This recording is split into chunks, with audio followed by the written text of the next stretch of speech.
You only had to hear 3 notes. You knew it was her. You know, it's a great thing about a singer, when you can spot them like that. The look of love is in... Part of her attraction was that she was a white girl who could sing that fabulous black R&B music, and it crossed over, because that's what I loved. So that to me was yes, yes, and that was what girl power was, you know, in the 60s. The only one who could ever reach me was the son of a preacher man. The only... I think Dusty does sum up the kind of fabness of the 60s with her voice, and also with the hairdo, the kind of bouffant hairdo. And of course, the trademark eye makeup made her very, very iconic. I think I'm going back to the thing. There was this vulnerability about her voice and I think her personality, which attracted me to her. And I think that's what attracts the public to great singers and personalities from show business, is their vulnerability. You know, they're waiting for them to crack open at any second.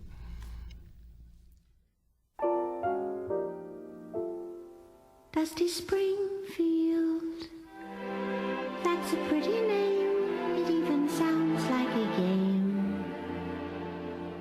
In a green field, hobby horses play the dusty game when it's May.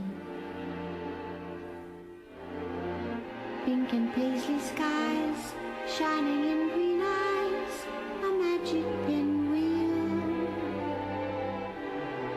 London flowers fair, blooming in her hair, Dusty Springfield.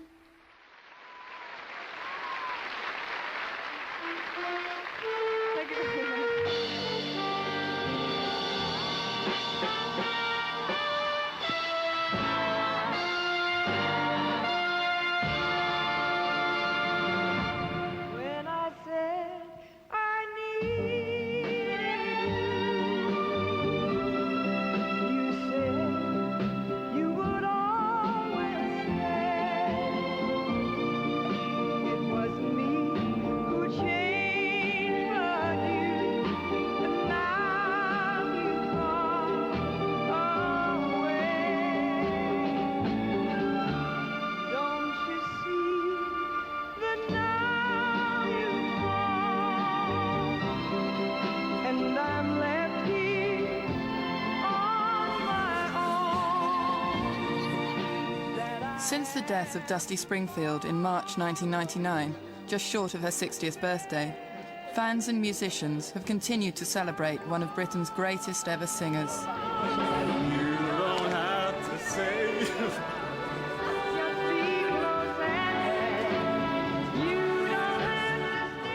Born Mary Isabel Catherine O'Brien to Anglo-Irish-Scottish parents, she became the original 60s Brit girl, the so-called white negress, a gay icon, a diva.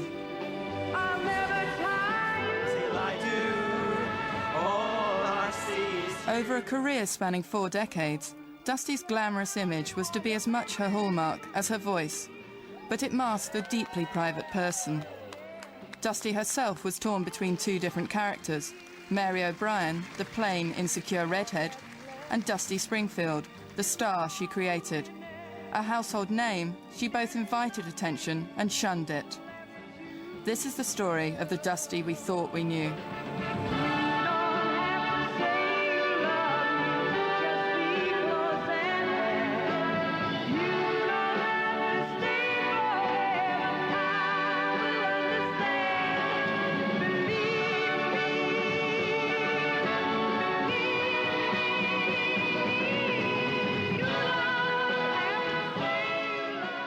I have a theme song. It's "Oh Lord, please don't let me be misunderstood."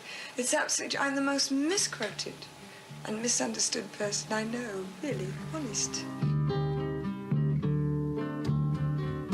Here she comes, here she comes.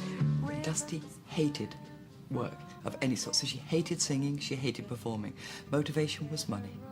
it was a means to an end. It was the only thing she could think of that she could do to make any money, you know, and so she had to sing. See all her faces. I think she sang because she needed to be loved for who she was, and she was never sure. She didn't trust herself, and she didn't trust anybody, and she never trusted her own ability to sing and to move and to touch people. I'm looking for someone of the gentle kind, knowing the looks can lie. Basically, she was very shy. On stage, I don't know what happened to her because she became another person. I'd see her before she went on. She used to go red all the way down here with sheer panic about getting on in front of the audience. She couldn't find things. She'd be nervous. She'd be tripping over. You know, is this right? Is that right? Have I got this? Have I got that? She'd walk on the stage and there was the star. Look at her now. She needs love so much more somehow. She used to call him somebody else. I mean, Dusty was Dusty Springfield, and she was Mary O'Brien. You know, and there was two people. I mean, she transformed as soon as the fingernails went on and the and the hair was done and everything. That was Dusty, and she became Dusty then, and she was definitely two people.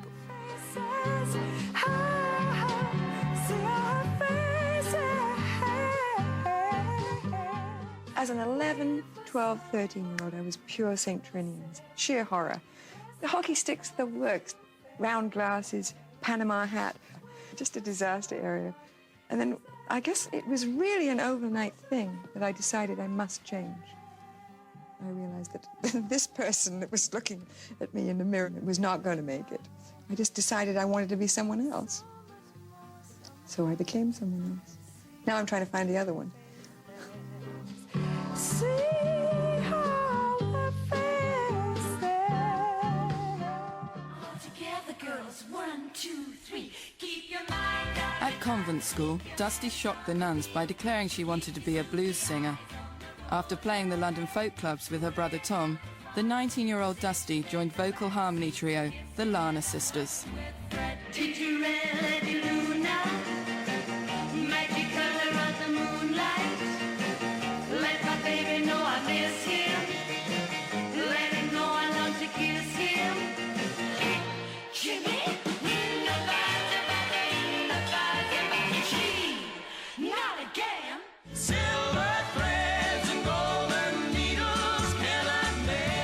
In 1960, Dusty rejoined her brother Tom to form the Springfields.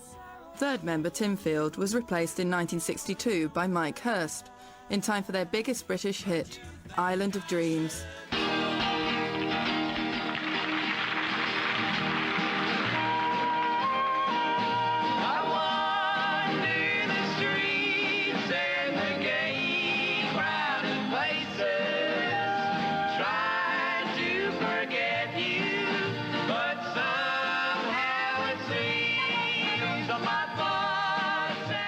I was aware immediately how great her voice was compared to the other female singers of the day.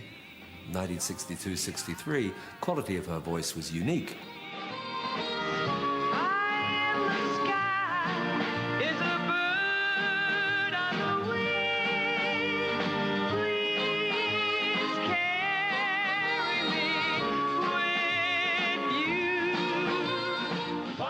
Smile.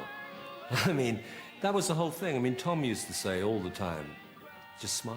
And he hated it anyway, but he had this sort of fixed smile on his face, and it never left his face, it never changed. So that's the way it was. It was very, very MOR, very cabaret. And that isn't what Dusty wanted.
Dusty the solo singer burst onto the scene in 1963 and was an immediate success.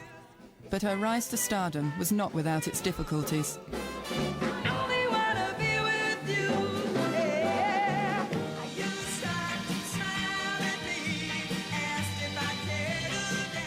Dusty Springfield, this is somebody else, you know. Basically, I'm quite a shy person, so to sort of take on the mantle of a performer is not an easy act. She had to go on stage and be this big, strong, strappy woman who had so much power and could stand up on stage and captivate, thousands of people. But then when she would go home and close the door, she was that scared little girl, because that's basically what she was. I mean, I identified with her in that situation. She was very, very insecure about the way she looked, had very great self-doubt. But that sometimes makes a great artist, that insecurity and that, people think, the glamorous Dusty that they saw on television, but that wasn't probably the real her at all.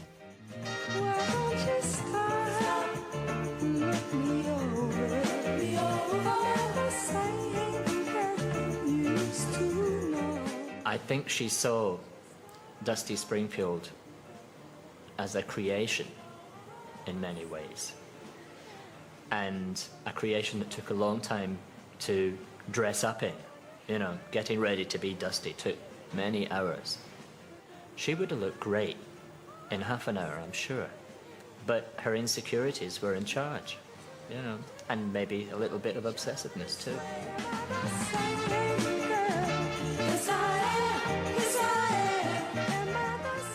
She really went through it to be beautiful, because she was small. She was only, 5'3", so to have to wear high heels, but not too high, because she didn't want to look stupid walking around in really spiky heels. And this hair piled up, and people said, does she ever take the makeup off? She would keep, to my knowledge, she would keep the black on, like every night she would, of course, she would blot it, and then keep it on, and she could hide behind that. I find it an effort to keep up appearances, because it takes so long. I'd rather be asleep. I'm really very hard to describe oneself anyway, because you don't see. I'm very short-sighted, as I said before. I'm constantly peering in mirrors, and people say, my God, isn't she conceited? And I'm actually not seeing anything. I mean, I can look in the mirror from here and I can't see, see how much eye black I've got, and I can't see that. I just know I've got a lot of eye black, and I can't see the ends of my fingers from there. She couldn't see people until they were really close up to her, which she used to say was an advantage, because she was so insecure of having to deal with people. And one of my favorite, her expressions, never let yourself be too get-atable. And she said, being in my position, being so short-sighted, it means that people really have to come close to me in order for me to recognize who they are. So if they're over there, I don't have to even worry about speaking to them, because I can't see them. She literally, her and Sandy Shaw were the two blindest pop singers of the 60s. Sandy Shaw was known for being barefoot. She should have been known for being partially blind as well, because she was so short-sighted, and so was Dusty. Poor thing. But she did use the makeup as a bit of a mask. I mean, everything was all part of a mask. Hay quien todo cuando me ve bailar, ya donde va, muy bella bailar, el bailón. Let's take a trip in a trailer. No need to come. With the transformation to glamorous star complete, Dusty would have a string of hits throughout the 60s and host her own television show.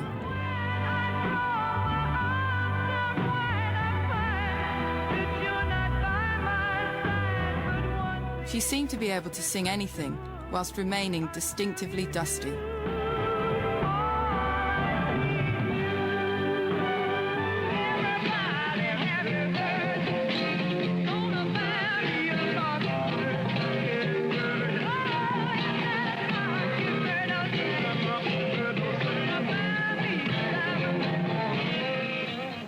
She was a great pop singer, a great soul singer, a great ballad singer, a great folk singer, a great jazz singer. She was so good at so many different things. I trusted what she sang. It didn't make any difference if once in a while the note was a little sharp or a little bit flat. It was they were jewels.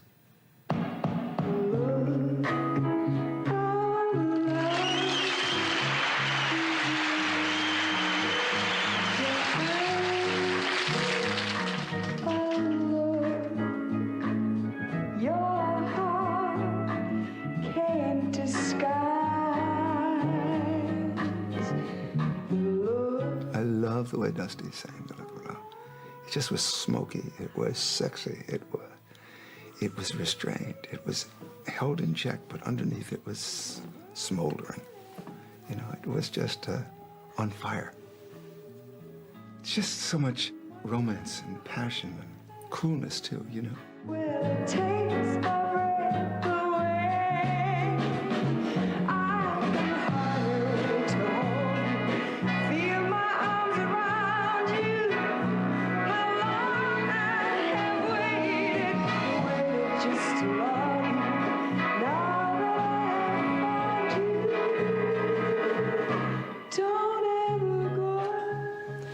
When she sang one of those breathy songs, she sounded like a reed instrument.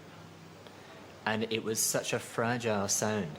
But then she was capable of taking off and soaring above a great R&B song and being so powerful, you almost wouldn't believe it was the same woman singing.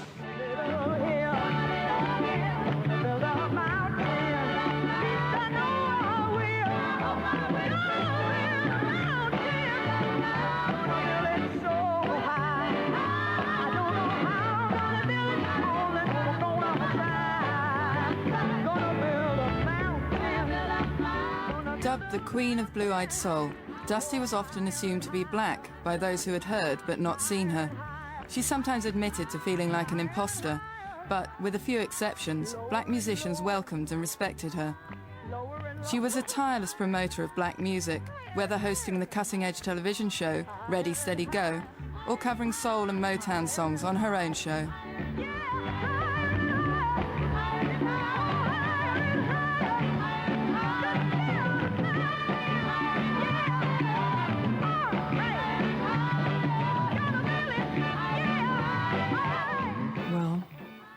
I think she was, if you scraped off the Irish Mary Isabel Catherine Bernadette O'Brien, she was black underneath. And that's what you found out.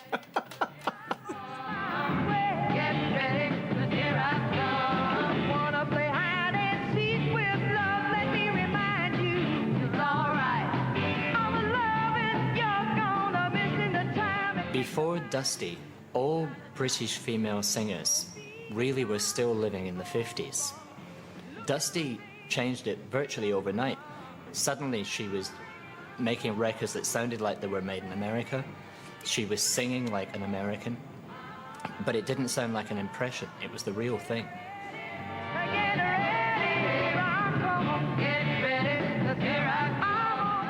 Britain suddenly had a soul singer. People tend to forget that when you say soul singer, you don't mean that the person is black, you just mean that the person sings from there. That's what a soul singer is, you know, so soul singers don't really have a color. Everybody knows that Dusty was mesmerized by black singers, that she just loved the Martha Reeves and the Aretha Franklins and the Dionne Warwicks, and there is a tremendously soulful, spiritual feeling, even though she wasn't raised in a Baptist church shaking a tambourine.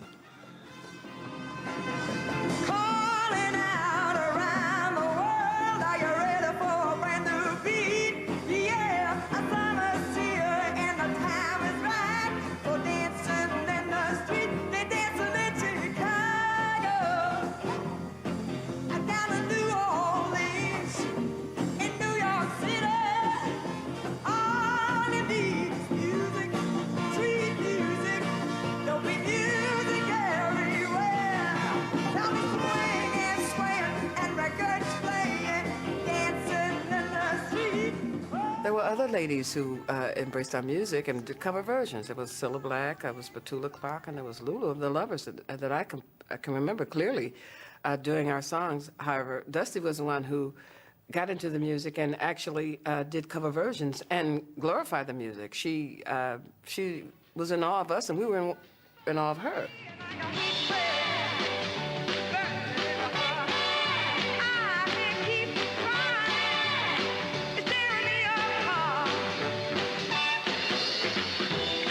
I come from a white bread English family who were brought up on sort of Gilbert and Sullivan and South Pacific, and I'd never heard a black singer, I mean, truly in my life. And so Dusty was suddenly playing me these incredible black soul records, and I just went balmy, loved them. And over the course of Ready Steady, I had the opportunity, obviously, to book who I wanted, so I would book Otis Redding, Ike and Tina Turner, James Brown, and the Motown. We would play their records, and none of them had been to England, and they put together a Motown review. And so we did a special, and Dusty hosted it. Wishing and hoping and thinking and praying. She welcomed Smokey, and I think the Supremes weren't even heard of at that particular time. The Temptations with My Girl, oh, they were the stars of the show, if you ask me. Stevie Wonder did Fingertips, and we presented a very good show. The thrill of it all was singing the duet with Dusty. Wishing and hoping, and I think our voices blended so well. That was really a thrill. And we were friends since then.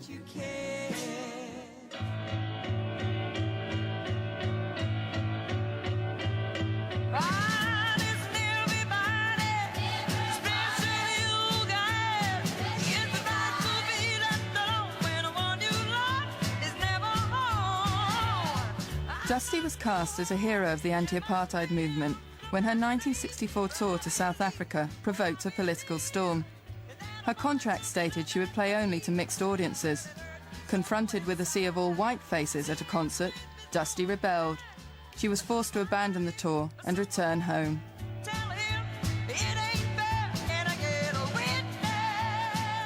Why did you have this special anti-apartheid clause written into your contract? Do you feel strongly politically about this? No, I don't know the first thing about politics. All I know is that I think that there shouldn't be anybody, if they want to buy a ticket, should be allowed to do so. And this was the agreement I went under. And sorry. Why was your contract different to previous ones? It was much stronger. Well, I think that I may be wrong about this, but I think that in the case of most British artists who've been there before, they have played maybe 1 or 2 segregated concerts. And I didn't particularly want to do that. Can I get a witness?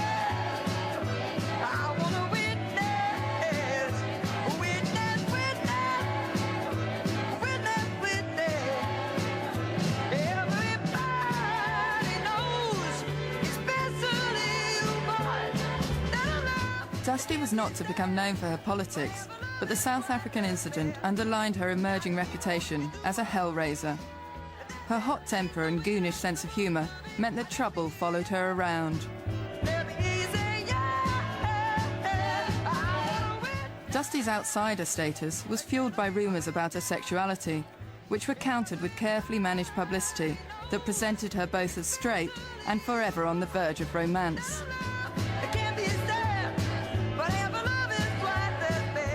The flip side of success for Dusty was a punishing schedule of touring and recording, and right from the early days she suffered from nervous exhaustion. Her workload was increased by her hands-on approach.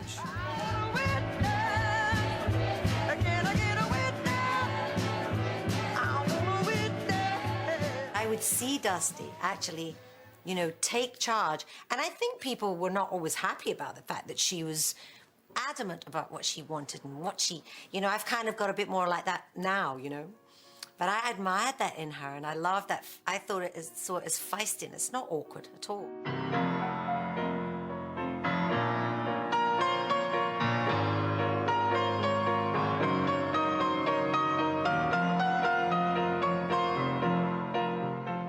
It was hard, no doubt about it, because first of all, she's extremely musical, really musical, and knew sounds and knew what she wanted on her records, and of course was influenced by America. So she felt really strongly when she went into the studio that she wanted to get certain sounds which English musicians perhaps hadn't played before, arrangers hadn't really thought about, so she was constantly playing people bits of records and saying, this is what we should do, this is the sound we want, this is the echo. I close my eyes and count to 10, and when I open them, you're still would like for the bass player to use his finger to play and not a plectrum, because that's what she had seen in America. Little things that don't mean anything to most people were really important to her. But when she brought them over to the UK, a lot of musicians didn't like that. But she knew what she wanted. You don't own me.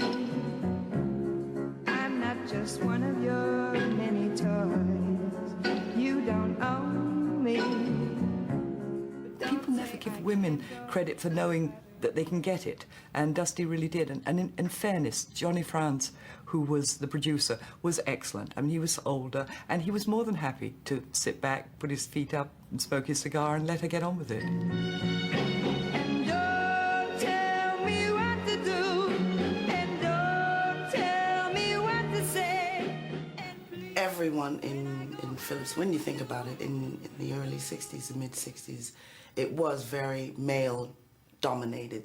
So for this so-called star to come along, female, telling us what to do, wasn't really accepted. But that's why she got the reputation, and she always used to say, when a man stands his ground, they go, yeah, he stood his ground. But when a woman stands her ground, she's a bitch.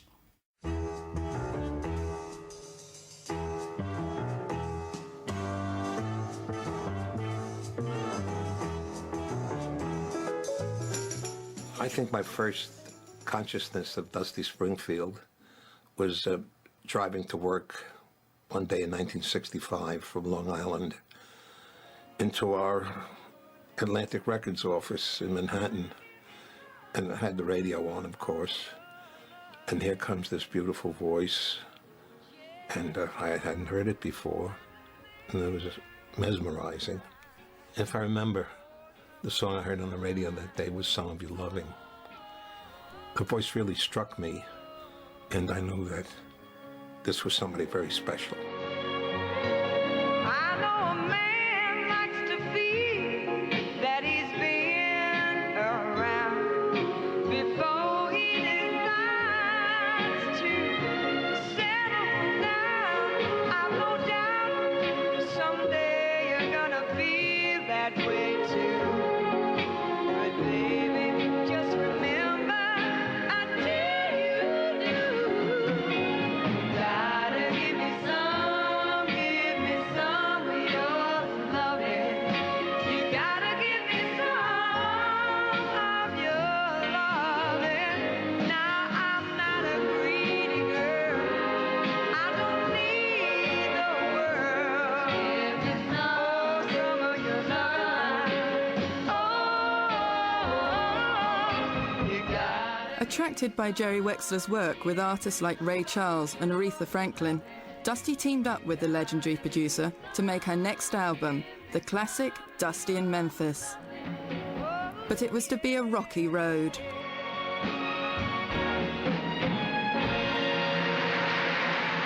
So we scheduled for American Studios in Memphis. The band was brilliant, but much to my dismay, Dusty absolutely would not sing a note.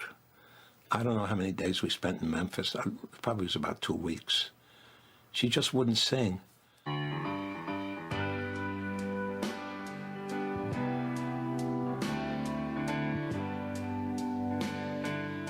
Jerry's gone in print as saying, I'm the most insecure singer he's ever come across, and at that time he was quite right. What he didn't realise, I think, was how intimidated I was. Because they were telling stories and talking about Aretha, and I'm going, why are they recording me?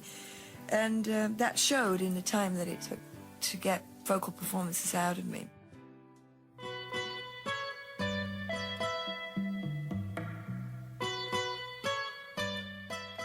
We ended up in New York in a hired studio on 57th Street.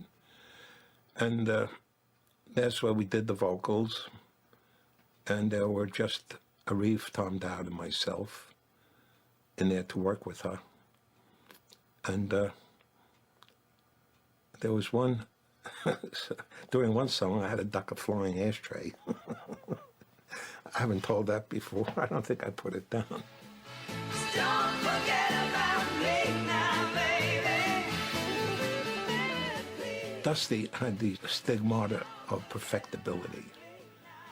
So when she did perform, she was afraid to let it go because her standards were so high and it might not come out exactly right. Just a little loving early in the morning.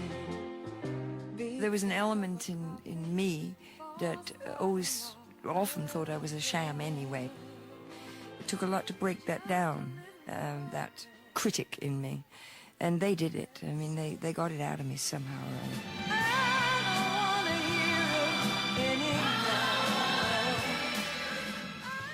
She contravened all the received and perceived notions of how to do a vocal, because the band is finished and she has her earphones on. And Dusty kept calling for more track, more track. And finally it reached the point I couldn't believe it. She's doing a vocal and said, "Give me more track, I can still hear myself." Well, imagine, she wanted so much track that she couldn't hear the vocal that she was projecting at the time. I can't imagine how she did it, how she stayed in tune, stayed in time, and also sang with Dusty Springfield's personality and created these marvelous vocals. Billy Ray was a preacher's son, and when his daddy would visit, he'd come along. When they gathered around and started talking, that's when Billy would take me walking. Out through the backyard we go walking. Then he look into my eyes. Lord knows to my surprise, the only one who could ever reach me was the son of a preacher man. The only one who could ever teach me was the son of a preacher man. Yes, he was. He was. Oh, yes, he was. If you left it to her, I don't think half her material would have been released. She was always striving to be better and saying, "Oh, I'd like to have sung that like Aretha sung it," you know. Her own stuff was never good enough. She always came away going, "Could have done that better." You've been crying, your face is a mess. Come in, baby, you can dry the tears on my dress. She's hurt you again, I can tell. Oh, I know they look so well. Don't be shy. In 1970, Dusty gave an interview to Ray Connolly of the London Evening Standard, in which she admitted her bisexuality for the first time. Though many have claimed that she was simply a lesbian, Dusty was adamant that she would not be confined by other people's categories.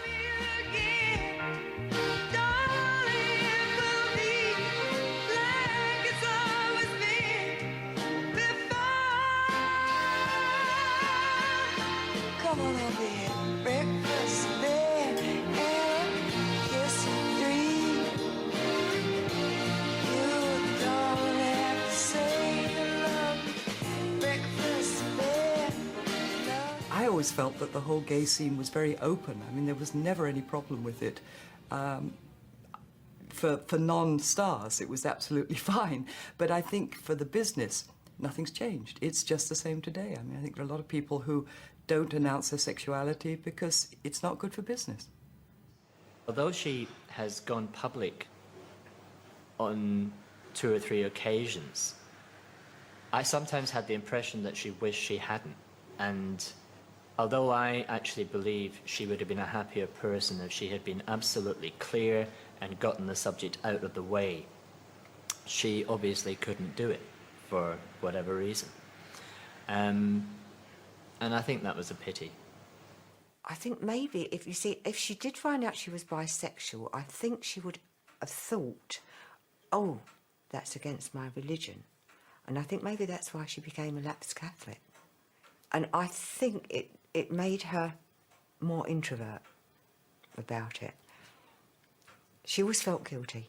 She always felt guilty. Well, I don't know if she would have been as brave as Ellen DeGeneres, but she certainly was as outrageous or would like to have been, I think, as outrageous as Madonna on occasion has been. I think the outrageousness of certain people really appeal to her.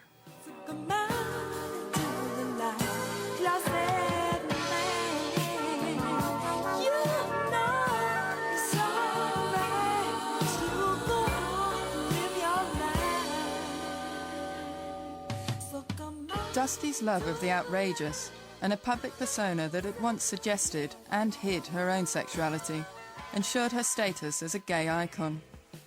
Her camp wit was to land her in trouble when she gave a concert in front of Princess Margaret at the Royal Albert Hall in 1979. By then, Simon Bell had become her backing singer. Dusty noticed that the audience really was largely gay, certainly the people at the front, and she made a remark that it was nice to see that the royalty wasn't confined to the box. And apparently Princess Margaret didn't like that. I find it very hard to believe that Princess Margaret hasn't had a sense of humour, but apparently she was not amused. A letter came from St. James's Palace instructing Dusty that she had to sign an apology for having insulted the Crown. Dusty signed it. I was very surprised. That proves that she's not quite the hellraiser that maybe we would all think. This is really for all the people who have been legends in their time, I'm sure you know.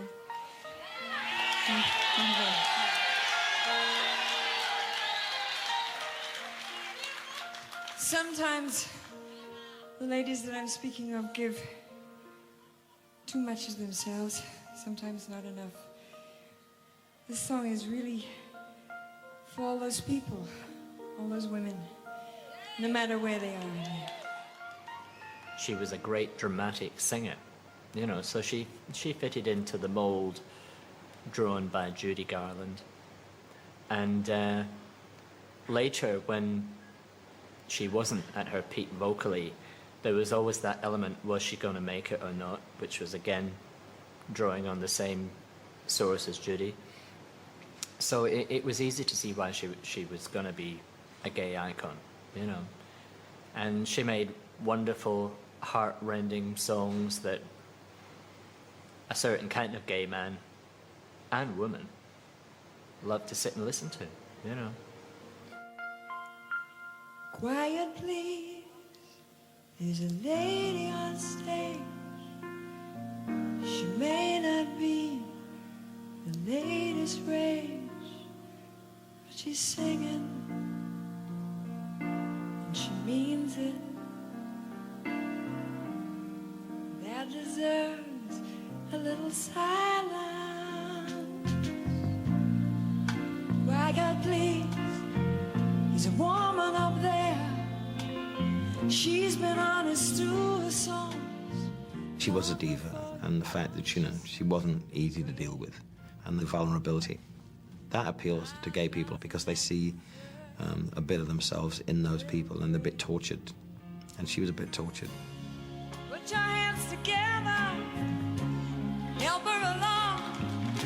All that's left of the singers, that's left of the song. Rise to the occasion. Well, there's two things make Dusty a gay icon. I mean, firstly, the music, and then, of course, the look. You know, Dusty made some remark in the 1980s. She said, well, I must be getting popular again because the drag queens are doing me. And she really liked that, by the way. She was just camp. That's what attracted them. Every drag queen wanted to look like her, didn't they, really? I can't tell you how many parties I've been to with some drag queen who'd turn up dressed like her. I mean, she was a camp icon. And also the hand movements, the whole sort of package, you know. At Dusty's funeral, Lulu told this fantastic story. Apparently, Dusty developed that because she used to write the song lyrics on her arm. Oh, I used to love it when she would go. I mean, I don't know, I can't remember which song, but just say it would be, where did our love lie?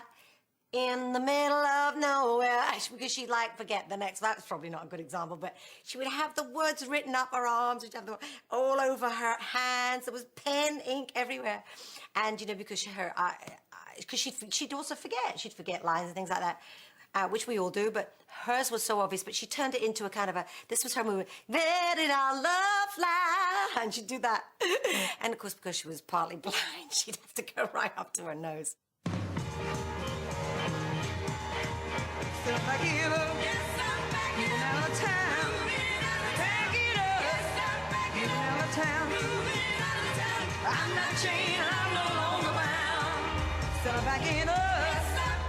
Dusty had left England at the start of the 70s. Her sales were dropping.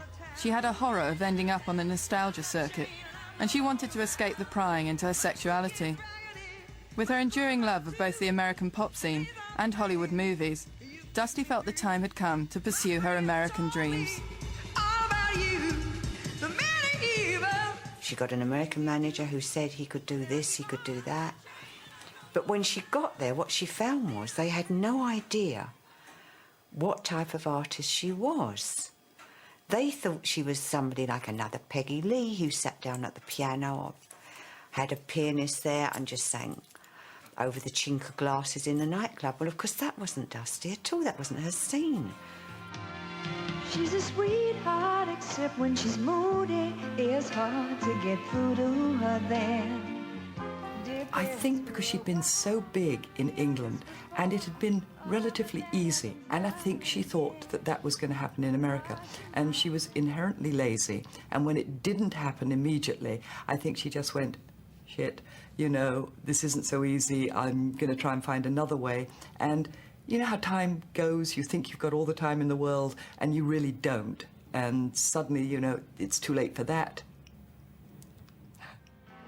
She might take a drink with the housework, or when Michael's get late at the shop, a martini or two before dinner, but she always knows when to stop. I think what went wrong was a combination. I think, yes, it was bad management, but I also think it was simple. It was the drugs and the drink. I mean, she was impossible. So with the best will in the world, you know, nobody could have really helped her, made her do things. Her decisions were wonky. I mean, they just weren't right. I'm hearing all these stories coming back from different sources, and I must own up, I did sometimes feel guilty and think, I wish I had gone because I might possibly have made a difference. On the other hand, I might not have, and I'd have had to watch it. And quite honestly, I'd rather have not seen that period of her life. She was doing the dishes when a glass fell and broke on the tile. She cut her wrist quite by mistake. It was real touch and go for a while. A part of me was always worried when you would pass the newspaper stands and you'd see a pop star or famous star, something tragic had happened to them. I always expected to see something like that because she was also a self-destructive type person as well. So.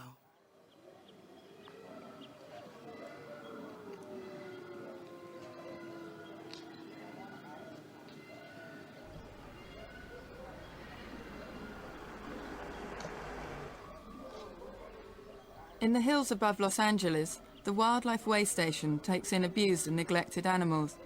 It became a place of sanctuary for Dusty too, in what are known as her lost years.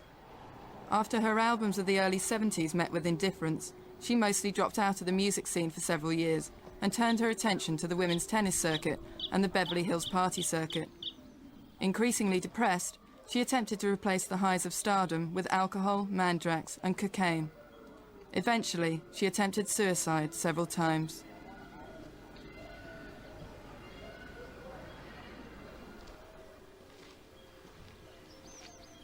Dusty met Helene Sellery in 1976 at an alcoholics support group. Helene was on hand when Dusty started recording again in the late 70s, and together they were frequent visitors to the Wildlife Way station. If I had to say where her heart was in California, it would be here, you know. This was peace and quiet for her, and it was, you know, one-to-one rapport with animals. I mean, yes, she had her cats and adored them, you know. But this was something very special, and she would come to get kind of renewed here. She would sit in front of the cat cages for hours, just absolute silence. And she would try to mimic their sounds, you know. When I first knew her, she said, you know, it gets lonely in the studios, and there's always a lot of cocaine, and there's a lot of champagne around. And I'd appreciate it if you'd, you know, come during rehearsals, and I did for 2.5 albums, you know. And she rehearsed from 6 p.m. until about 4 a.m., which was in part why this issue was difficult. But she was used to touring, she was used to night performances, and that's when her voice was ready, you know. So that's what we would do, and I'd sit with earplugs on and read Scientific American, you know.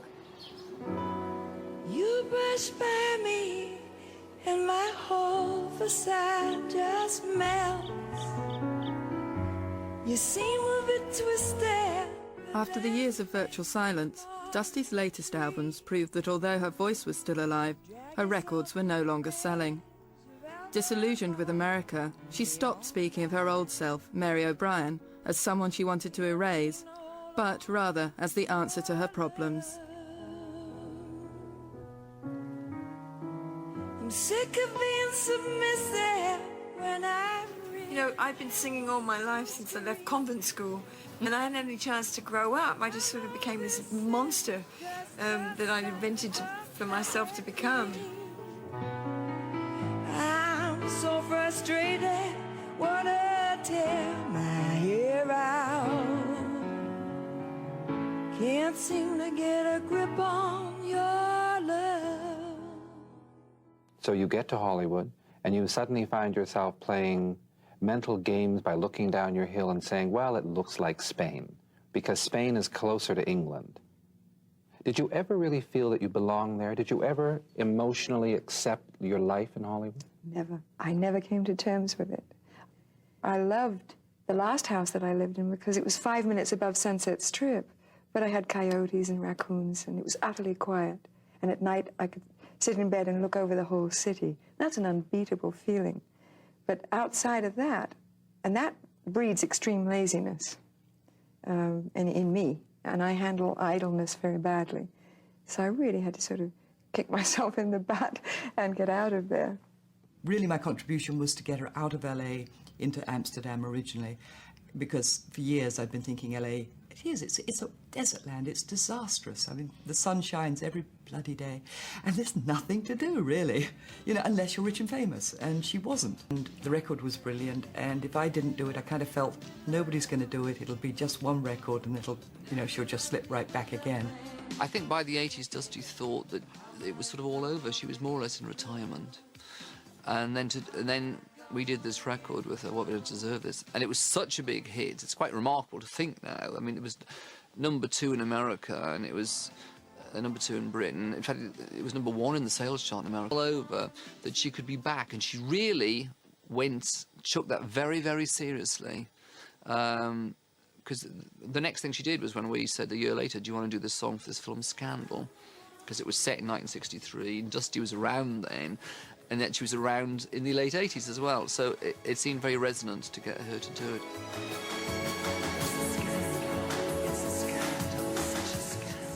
She was very, very creative and a perfectionist. So her way of recording was to stand behind the microphone with a cigarette and a cup of coffee and then the lyric sheet in front of her with lots of pencil marks on it. And she would record word by word or syllable by syllable, gradually changing it, very like someone doing a painting.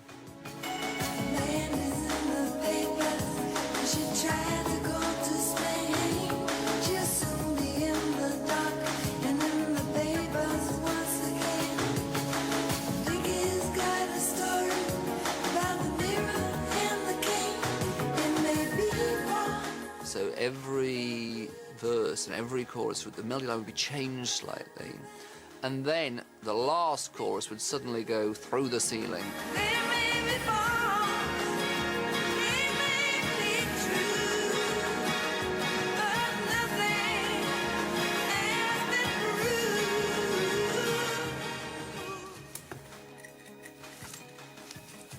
That's one with the Pet Shop Boys. which is quite important because it was them that brought her back. Bless their little hearts. I should be enormously grateful. I didn't realise I had quite so many. My favourite album. I loved that. She did have beautiful eyes, didn't she? Tell me where is a woman to go when she's feeling love and all she wants to do is feel a little better. In 1994, soon after the completion of the Nashville recorded album A Very Fine Love, Dusty was diagnosed with breast cancer. She had only ever allowed her closest friends to see her out of character and without the makeup. She saw no reason now to challenge the fans' image of Dusty Springfield. She retreated to the Berkshire countryside, away from the public gaze.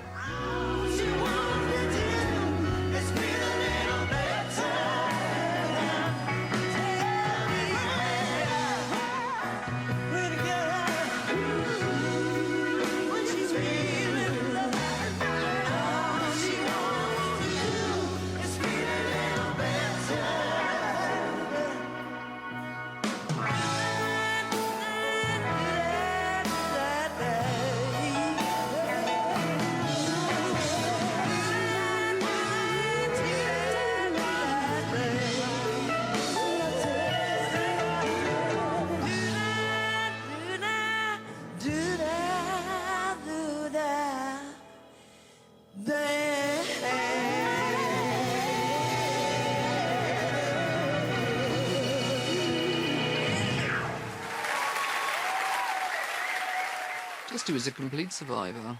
I mean, you know, she lived to be nearly 60, and her life just simply wasn't tragic. And I think when she died, she was on an up, really. She'd sort of sorted herself out financially, and she got the OBE from the Queen, and she was living in a beautiful house in Henley, which she got because, you know, she knew she was going to be ill, and she wanted to have lovely views to look out the window and have friends nearby and have her cats around. The one thing about the illness she was thrilled with was that it took away ever having to work. I mean, she didn't have to worry, feel guilty about not working, think she should. You know, that was gone then.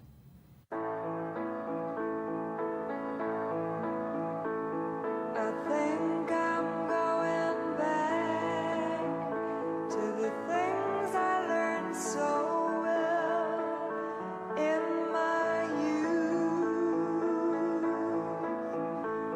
I think I'm returning to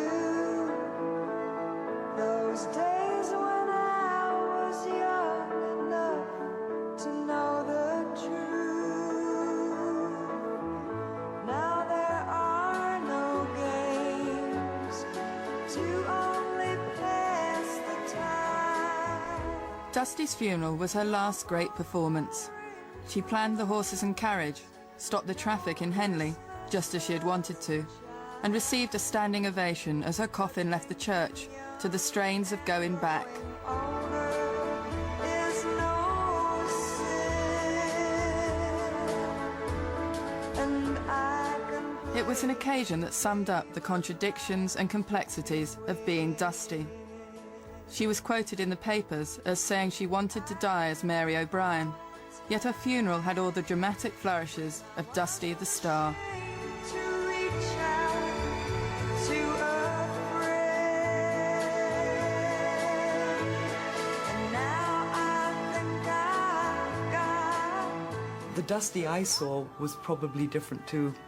She was different with different people. I mean, she would definitely put on a face, she could be charming, and she could be an absolute pain in the ass. Mary was a nice person. Dusty had to be Dusty.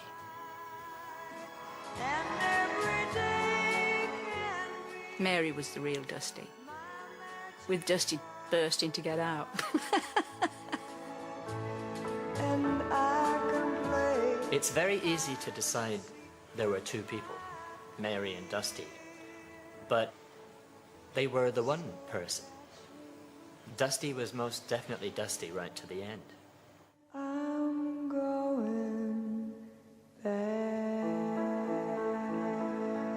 I don't honestly think anybody can truthfully say to you, I know Dusty Springfield, or I know Mary O'Brien. She always kept part of herself back from everybody. And I think that was her security, because she knew she had a bit that didn't belong to anybody else.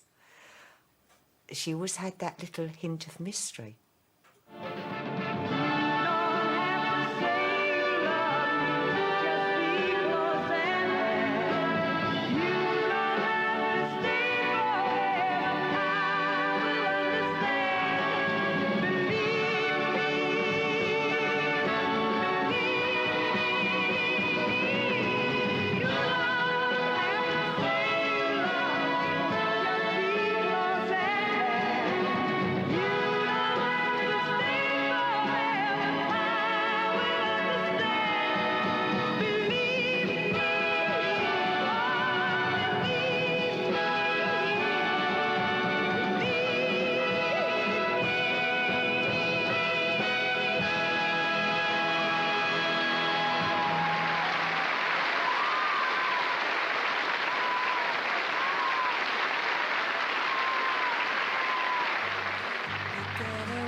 See what the world